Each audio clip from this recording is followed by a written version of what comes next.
2026 is the year of gospel dominion. Now, that's our declaration. And then the first lesson that we're going to discuss is this: the glorious ending of gospel dominion. The glorious ending of gospel dominion. Kapangutan ako si Pastora, bag-uram ka nagsugod, ending naman yung mga isgutan. Okay. Kapangutan ako si Pastora. Nakatawa ko kay ni-click ang ako ang title. Ni-click, ni-react si Pastora. Nga bago masugod, power kay declaration niya, ending na itong isgutan. Now, what I'm trying to impart to you, my dear brothers and sisters, usahayon nani, mo deklara tag kuyaw kayo. Di ba? And in the process, daghan tag agian nga kalisod, testing, trials, di man na, given naman na. Tapos in the middle of working out the declaration, grabe ni mo masinati, nga mura naman imposible, murag lisod man kayo ni, murag kaya pa ba ni, mahitabo pa ba ni, na mga unana nga testing along the way. So the conviction of the Spirit, before ka mahasa or before ka musabak sa kining gitawag na gospel dominion declaration, gusto ipakita sa Ginoo sa imo nga kanang declaration na gospel dominion nahitabo na. Nahitabo na igsoon. Ang grabe pa yun, whether mo cooperate kag dili, mahitabo na siya. Mahitabo na siya. Mo na yung nakagrabe sa revelation sa word sa Ginoo. O mo na ito ang hisgutan igsoon. No, the glorious ending of gospel dominion. Nga naman, kay maunay mo convince sa imo. Maunay mo stir up sa imo. Maunay maghatag sa imo confidence nga tanan nimong pagabuhaton for the glory of Christ and for the expansion of the gospel, dili siya masayang, worth it siya, kay at the end of the line, it will not depend on you. It will not depend on human effort. It will not depend, and most especially, on the system of the church. Kay kuyaw man jud kaayo igsoon. Kuyaw man jud kaayo. Naa man jud mi nadungog. No, sa gamay pa, grabing pray, gamay pa, grabing pray. Pagkuman sa diyang giasinso na sa Ginoo ang simbahan na naghan na, ang mugawas na sa baba sa pastor. No, grabe nangapa gyud mi for how many years, and then nag-create mi og system, and sa dihang ni lambo na ang church na naghana, ni sobra libo na, nag-thousands na, lingon sila, wow, tungod sa system after 5 years of implementing, nakita na gyud namo ang result. Kailakag ang sistema sa church, mo'y niangkon sa himaya sa simbahan nga nakita. Kailakag unana, as in tinuod na, nadungog yun ako na igsoon. No? Og mo nay dili gusto mahitabo sa Ginoo sa simbahan. Og mo nay gusto nato igsoon nga ato ang idiin nga ang gospel dominion, ang pag-flourish sa gospel, ang pag-flourish sa church, ang pag-abot sa mga kalag na pagaluwason sa Ginoo, wala na siya nakadepende og tao. Mugamit ang Dios og tao, pero at the end of that declaration, it is God who orchestrated everything. Amen? No? So pag unana ang perspective igsoon, no, grabe. You will become unstoppable. You will become so bold. You will become so sold out. You will become so confident. No? Pag along the way na ay mga kapakyasan, di ka ma-discourage nga naman, kay wa man nakadepende sa imo, naman sa grasyas Ginoo. So mupadayon ka. No, mupadayon ka bisag unsa pay mahitabo. Amen? So the glorious ending of the gospel dominion, no, is very important for all of us para masilyuhan na sa Ginoo. Nga mahitabo ni siya not because nag-effort ta. Do kailangan nato mag-effort. Kaya kung dili ta mag-effort, unsay mawala sa to ang opportunity nga magamit ta sa Ginoo. Kaya kung dili ta mag-effort o dili ta mo respond, mahitabo gyapon ang plano sa Ginoo, pero ubang tao o ubang simbahan na ang gamiton sa Ginoo. Amen? No? So mao nay difference igsoon. No? In Genesis chapter 12 verse 3, diri magsugod ang tanan. In the life of Abraham, mao nay declaration sa iyang kinabuhi by God. I will bless those who bless you, and I will curse him who curses you, and in you all the families of the earth shall be blessed. Wa pa nag-igsi si Kristo. Panahon pa ni Abraham, gideklara na sa Dios na tanang pamilya sa tibuok kalibutan mapanalanginan. Unay gospel dominion, igsoon. Panahon pa ni Abraham, thousands of years before Christ, gideclare na sa Ginoo nga tanang household, tanang pamilya mapanalanginan. Munang ayaw pagduha-duha, igsoon. Ayaw paghunahuna nga imposible lisod, makasulod ang pulong sa Ginoo sa imong simbahan. Ayaw, igsoon. Giingon na sa Ginoo, wa pa ka nag-exist. Wa pa nag-exist ang imong pamilya. Wa pa nag-exist ang imong mga ancestors. Gideclare na sa Ginoo that all families of the earth shall be blessed through the life of Abraham. Wagay kaila si Abraham. Ang giingon ra baya kay Abraham nga mga, di ba, mga anak siya daghan, pero isa ra baya gihatag siya nga dito musubay ang panalangin, isa ra gyud. Nya many people, thousands, millions of families. Wala ka kita si Abraham. Asa na si Abraham ron? Nanas sa bakan sa Dios. Pero unsay nagapahitabo karon? Kung tan-aw si Abraham sa update, 2026 update. Wow! Praise the Lord, millions of families are being blessed. No, makita ni Abraham nga faithful ang Ginoo sa iyang pulong. Matthew 24 verse 14, sa panahon ni Kristo. So ni ambak og pila ka tuig no naabot si Kristo, the fulfillment of the promise. In Matthew 24 verse 14, nagtuki si Kristo og mga end time prophecy. Part of the end time prophecy mo na yang giingon in verse 14. And this gospel of the kingdom will be preached in all the world as a witness to all the nations, and then the end will come. I want you to highlight the word will be preached. This gospel of the kingdom. Now sa atin in this gospel of the kingdom. Do you know that the gospel of the kingdom and the gospel of Jesus Christ nasa'y kalahian? The gospel of Jesus Christ is all about the life, death, and resurrection of Jesus, the finished work of salvation of Christ on the cross. That's the gospel of Jesus Christ. The gospel of the kingdom is the rulership of God, that the King of heaven will come down and will take over earth. That is the gospel of the kingdom. Nga ang tanang kingdom sa kalibutan, they will become under the umbrella of the kingdom of heaven. And that is good news. Kay kung mahitabo na siya, wala na flood control project problem. Wala na korupsyon. Maundang na tanang mga dili mao nga nagapanghitabo sa gobyerno. Mo nang good news siya kay i-reign ng kalibutan og righteousness, holiness, og tanang mga maayong butang mahitabo under the rulership of God. That is the gospel of the kingdom. And you know what so amazed me?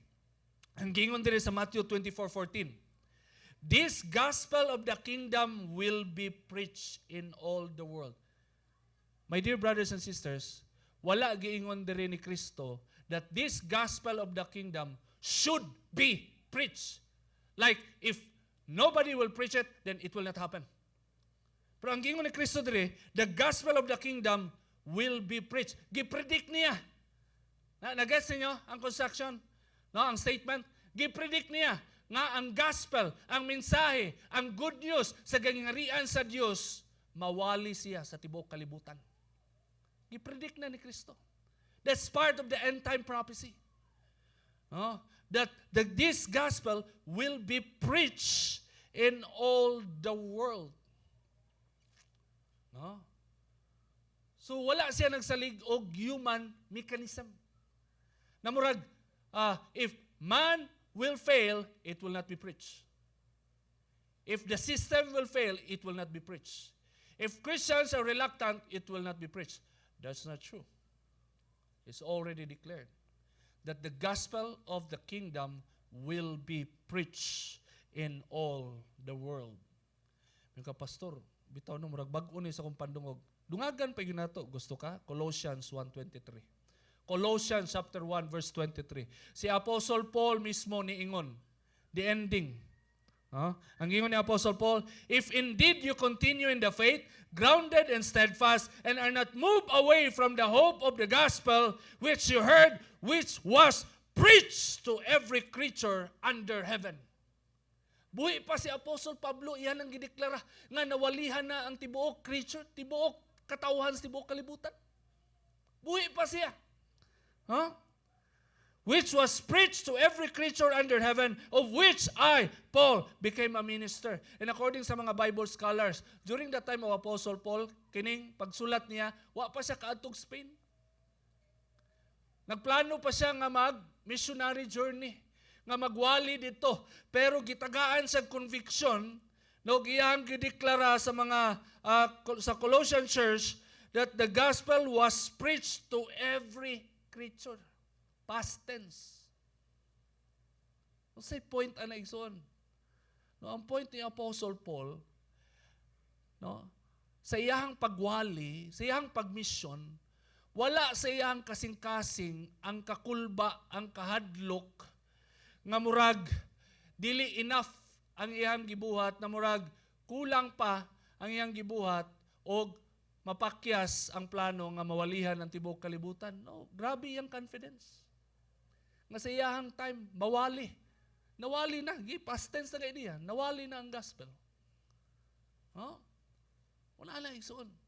Ug mao na nga perspective ang gusto sa Ginoo nga gusto niya dawato nimo.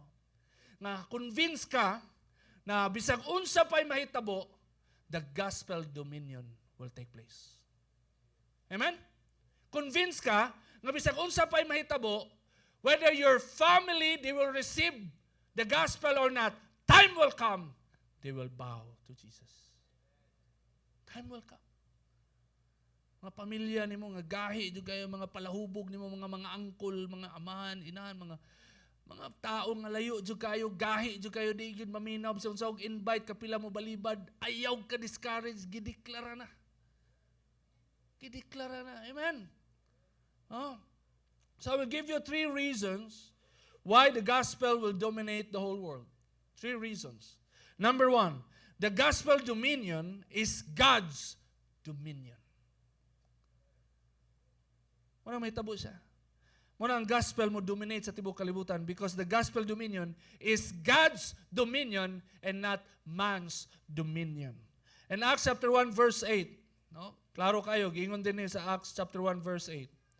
No, niingon si Jesus sa mga disciples, you will receive power when the Holy Spirit comes upon you. See that? Bago gipawali iya mga disciples, gipramisan sila nga makadawat sila gahom. Kaya kung nagsalig ang Ginoo sa kusog sa tao, di na niya tagaan ng Holy Spirit ang tao. Kung nagsalig ang Dios, kaya ra kay na ni Pedro. Kaya ra kay na sa mga apostoles, silang confidence, sa kabaga silang naong, silang skill, talent, kaya ra kay nila. Pero dili, gipromise niya in Acts 1:8 that they will receive power when the Holy Spirit will come to them. No? And they will become His witnesses, telling people about Him everywhere in Jerusalem, throughout Judea and Samaria, to the ends of the earth. Kita nimo? Bago sila gipadala, gigamhan sa sila sa gahom sa Dios. Pasabot ni ana nga ang dominion, ang gospel, ang plano nga luwason ang tibuok katawhan sa kalibutan, iya na sa Dios, dili na sa tao igsoon. Dili na sa tao, iya na sa Dios. So wala na siya nagsalig og sistema. Mubuhat og sistema para maka-flow ang gahom sa Dios, dili para mo claim sa end result sa flourishing sa buluhaton sa Ginoo. Philippians chapter 2 verse 13, gingon dinhi. For God is working in you, giving you the desire and the power to do what pleases Him. Ang Dios nagapamuhat daw sa imong kinabuhi igsoon. Mahibuloan nimo nga ang Dios nagapamuhat sa imong kinabuhi pag makabaton kag desire para sa Dios, makabaton kag desire nga magtinarong, makabaton kag desire nga ang Dios mamuhat sa imong kinabuhi, makabaton kag desire nga imong pamilya maluwas usab, malayo sa tanang dili mao nga maoy muguba sa ilahang kinabuhi. Diha nimo makita It is God who is working in you, giving you the desire and the power to do what pleases Him. It is God's dominion, not yours. Amen? No? Yes, gamiton sa Ginoo imong influence. Kung ikaw ang kuya, ate, no, ikaw ang breadwinner sa pamilya, mas magamit mga sa Ginoo. Karespetuon mga sa imong pamilya, ikaw betig pakaon. Ikaw tigbayad sa mga bills. Oh? Respetuon man jud kanila. Pero kung maingon kag tinuod nga dominion, maunay mo bag-o sa ilang mga kinabuhi, igsoon. Maunay mo bag-o. Nya diha pag yun nakasagaran, kay maskin pag ikaw influential ka nga tao, breadwinner ka o ikaw gisaligan sa pamilya, makayon ka nga Lord, makaampo jud ka Lord, gibuhat naman ako Lord. Nakasulod naman, wa pa man nabag-o ako ang ginikanan.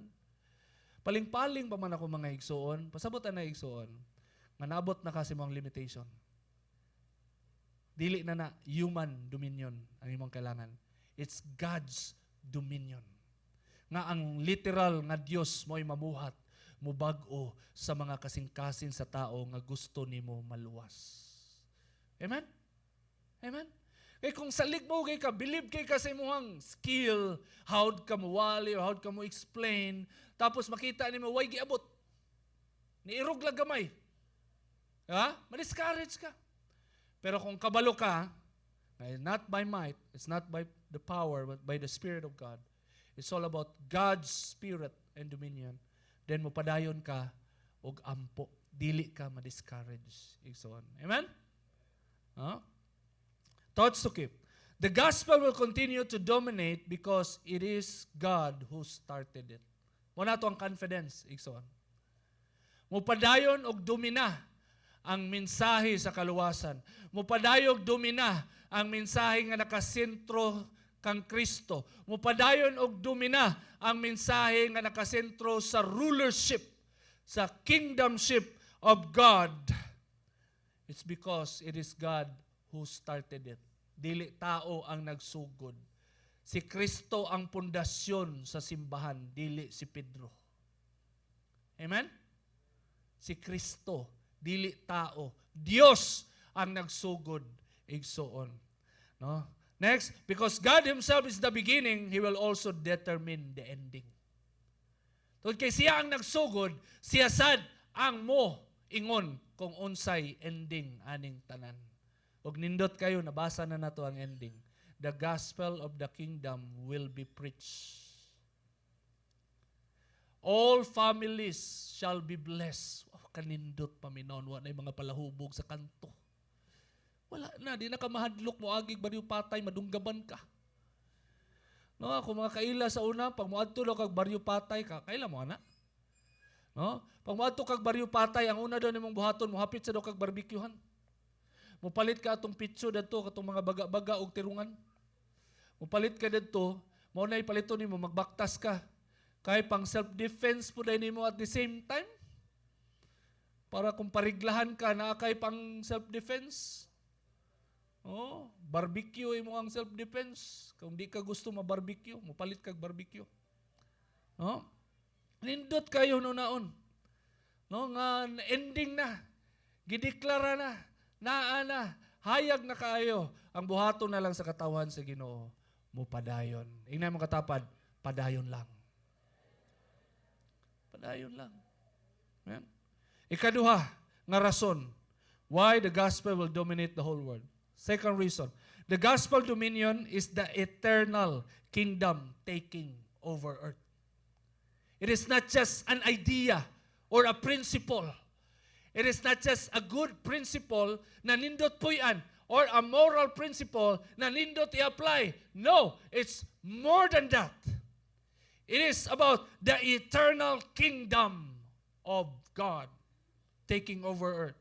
In Luke chapter 1 verse 32 to 33, kuyaw kayo ang declaration, no, sa life ni Jesus. Ang gingon diri, He will be very great and will be called the Son of the Most High. The Lord God will give Him the throne of His ancestor David. That is the literal throne, the literal kingdom. No? And verse 33, and He will reign over Israel, a literal nation. Literal nation, Israel. He will reign over Israel forever. His kingdom will never end. And that's not just a literal kingdom. It's a spiritual one. Kita na ito, igsoon. It is more than just a message. But it is the kingdom of heaven taking over the literal kingdoms of the earth. Nagsugod sa Israel, mo na'y plano. O karon unsa na yung nagapanghitabo ron? Daghan na kaayo og mga nasyon, daghan na kaayo og mga kingdoms nga under na sa Christianity. Number 1 na diha ang US. Pero di pa yun na mao ang declaration sa Biblia. No? Di pa yun na mao that Christ will reign all over the world. No, in John chapter 3 verse 3, gingon din no? According to Jesus, that no one can see the kingdom, the rulership of God unless they become born again. Grabe. No, gipreparahan yun ni tanan sa Ginoo. No, kaya ang plano sa Ginoo, gusto na i-establish sa iyang gingarian, pero kani nga klase nga gingarian, isa lay requirement para makakita kani og ma-appreciate nimo ang rulership sa Ginoo, kinahanglan ma-born again ka. Kay kung dili ka ma-born again, dili nimo makita, dili nimo ma-appreciate ang rulership, ang pag-reign sa Ginoo sa imuhang kinabuhi o sa kinabuhi sa uban. No, it's very important that you will become born again for you to see the kingdom of God and for you to be enrolled in the kingdom of God. Pinasahi nga gingarian.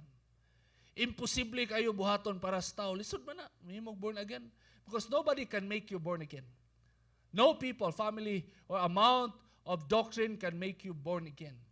Only God Himself, and by the grace of God, and by the finished work of Christ on the cross, you will become born again. Dili relihiyon ang makapaborn again nimo igsoon. Dili relihiyon, nangaraan na ka. Nangaraan na ta sige apil og mga relihiyoso na mga aktibidades pero wag kita mabag-o. Daghan ko kaila mo apil og mga vigil relihiyoso, apil po ko sa una.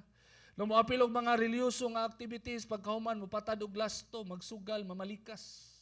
Ano man, tungod kay ang religion dili siya makapaborn again. Pasabot anong born again? Makapabag-o sa kinabuhi sa tao igsoon. Dili pangalan sa simbahan ang makapabag-o sa tao, kundi ang Dios lamang. Mao nang pag-abot sa gingarian sa Dios, walay illegal migrant.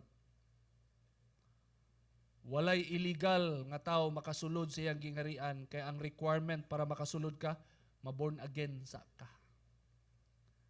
Panganak ka pag-usab. Pag mahitabo na, makasulod ka sa gingarian sa Dios. O ma-avail nimo ang tanang benefit sa usa ka anak sa Dios. Unsa ray benefit sa usa ka anak? Kalipay nga walay sama. Kalinaw nga walay sama. Gugma nga walay sama. Panalangin nga dili mahurot. Kinabuhing walay katapusan. Amen? Sobra pa na sa green card holder. Oh, di mo kailangan visa. Born again lang. Born again ka. Romans 10:9, if you openly declare that Jesus is Lord, you see that? Lordship is very important. That's the kingdom. When you declare Jesus as Lord, you are declaring, you are appreciating, you are declaring the kingdom of God in your life. No, and believe in your heart that God raised Him from the dead, you will be saved.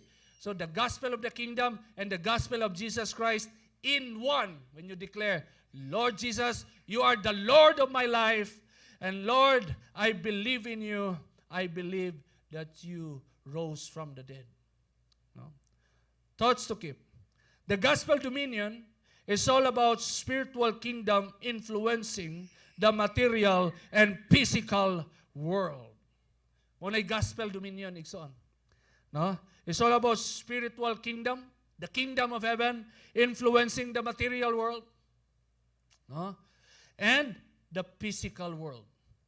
So makita nimo pag mo-reign na si Kristo sa kalibutan igsoon, mao na mo makita ang gobyerno matarong.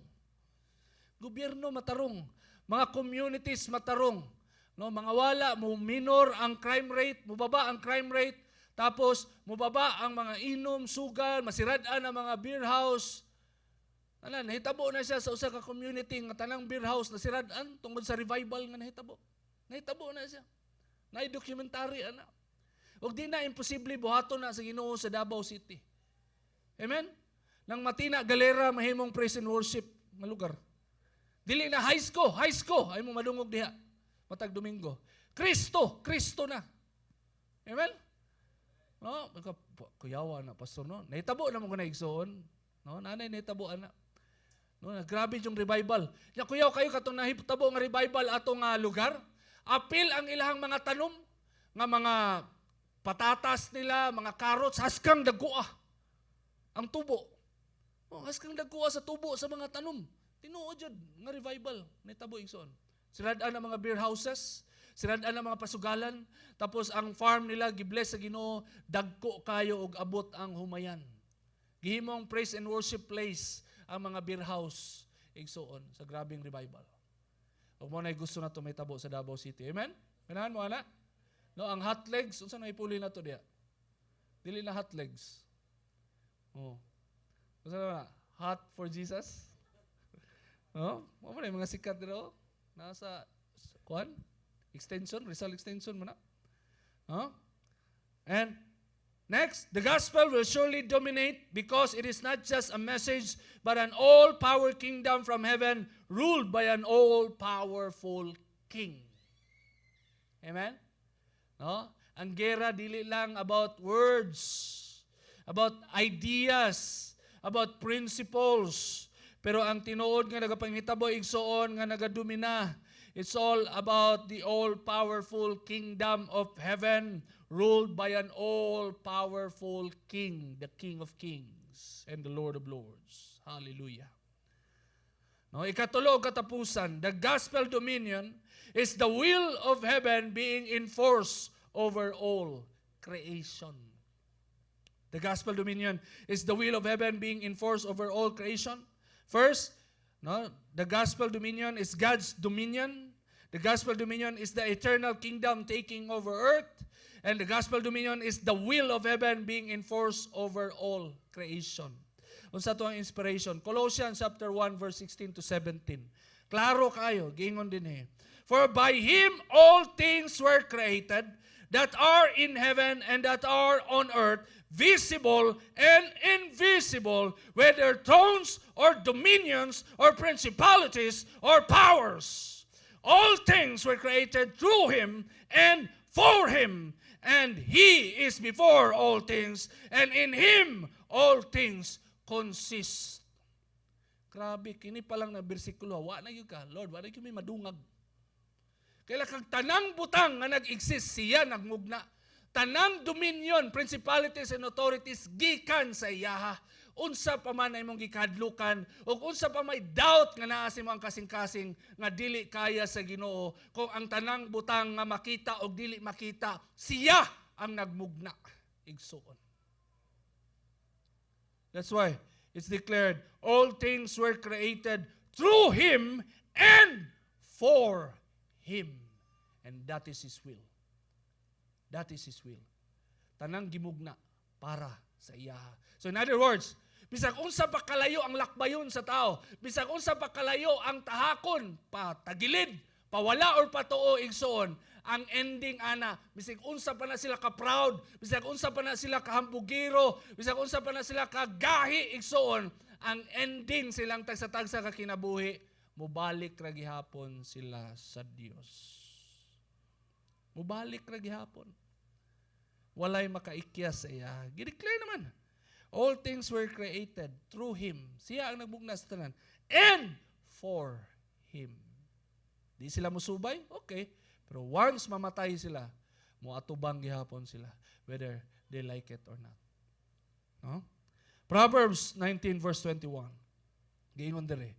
Many are the plans in a person's heart, but it is the Lord's purpose that prevails. Kuyaw kay naigsoon. Gialaw ka sa Ginoo, gitagaan ka gahom sa Ginoo nga magplano sa imong kinabuhi.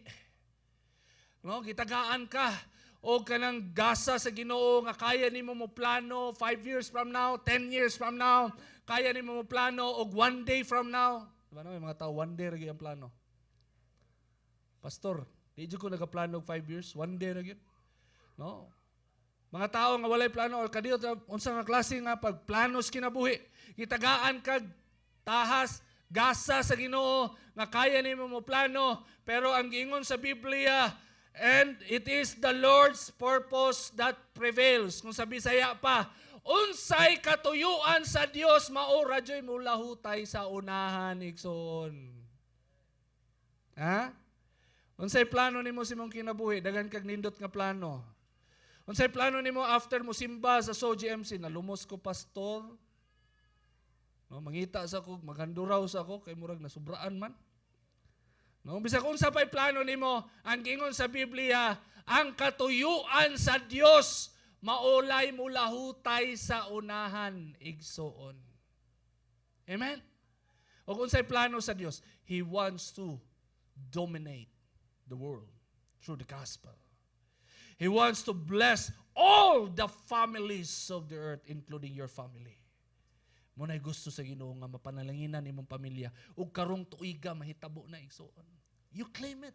Lord, claim it. I claim it. This year, Lord, this year, all my families will be blessed. Amen? Huh?